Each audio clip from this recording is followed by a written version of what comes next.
क्या आपने कभी खुद को अनदेखा महसूस किया है? जैसे आप भीड़ में खो गए हो और कोई आपको देख ही ना रहा हो।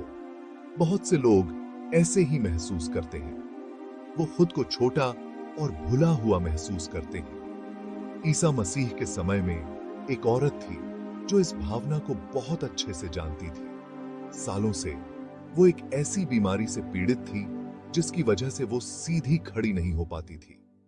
वो सीधी खड़ी नहीं रह सकती थी। उसके दर्द की कल्पना करो। लोग उसे कैसे घूरते होंगे या उससे दूर हटकर चलते होंगे। वो सिर्फ शारीरिक रूप से ही नहीं बल्कि मानसिक रूप से भी बहुत दुखी थी। एक दिन ईसा मसीह एक सिनेगॉग में शिक्षा दे रहे थे। ये वो जगह होती थी जहां यहूदी लोग प्रार्थना करने और सीखने के लिए इकट्ठा होते थे। लोग उनके चारों ओर जमा थे, उनके वचन सुनने के लिए उत्सुक थे। उन्हीं में वो औरत भी थी जो सीधी खड़ी नहीं हो पाती थी। सालों से वो झुकी हुई थी, खुद को सीधा करने में असमर्थ। क्या आप उसके दर्द और उसके लिए चलने फिरने में कितनी कठिनाई होती होगी, इसकी कल्पना कर सकते हैं? शायद वो सिनेगॉग में हीलिंग या आशा की एक किरण की तलाश में आई थी। हो सकता है कि वो बस भगवान के करीब रहना चाहती थी। ईसा मसीह ने उसे देखा। उस भरी हुई जगह में जहां सब धक्का मुक्की कर रहे थे, उनकी नजर उस औरत पर पड़ी। उन्होंने उसके दर्द को देखा। उन्होंने उसे देखा, ना कि उसकी बीमारी को। उन्होंने बोलना बंद कर दिया और उसे आवाज दी, औरत, तुम अपने कष्टों से मुक्त हो। उनके शब्द अंधेरे में प्रकाश की किरण के समान थे। उस औरत के आश्चर्य की कल्पना करो। इतने सालों से लोगों ने केवल उसकी बीमारी को देखा था, लेकिन ईसा मसीह ने उसे देखा। एक ऐसी औरत जो प्यार और उपचार के लायक थी। साकिए भाग 4। एक स्पर्श और एक शब्द। ईसा मसीह ने उस पर हाथ रखा। क्या आप उनके स्पर्श की गर्माहट, उनकी आंखों में करुणा की कल्पना कर सकते हैं? जैसे ही उन्होंने ऐसा किया, उस औरत ने अपने भीतर एक बदलाव महसूस किया। वो सीधी हो गई। वर्षों में पहली बार वो सीधी खड़ी हुई। वो लोगों की आंखों में आंखें डालकर देख सकती थी। दर्द चला गया था। खुशी से अभिभूत होकर औरत ने भगवान की स्तुति करनी शुरू कर दी।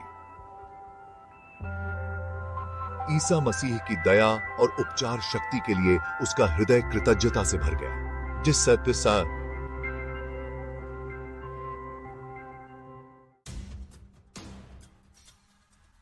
भाग 5। क्रोध और एक सबक। उसकी खुशी में हर कोई शामिल नहीं था। कुछ धार्मिक नेता नाराज थे। उन्होंने शिकायत की कि ईसा मसीह ने सब्त के दिन, विश्राम के दिन चंगा किया। वे एक औरत की पीड़ा से ज्यादा नियमों की परवाह करते थे। ईसा मसीह ने करुणा और ज्ञान के साथ उत्तर दिया। पाखंडी, उन्होंने कहा, क्या इस औरत को, अब्राहम की बेटी, जिसे शैतान ने 18 वर्षों से जकड़ा हुआ है, सब्त के दिन उस बंधन से मुक्त नहीं किया जाना चाहिए जिसने उसे जकड़ रखा है?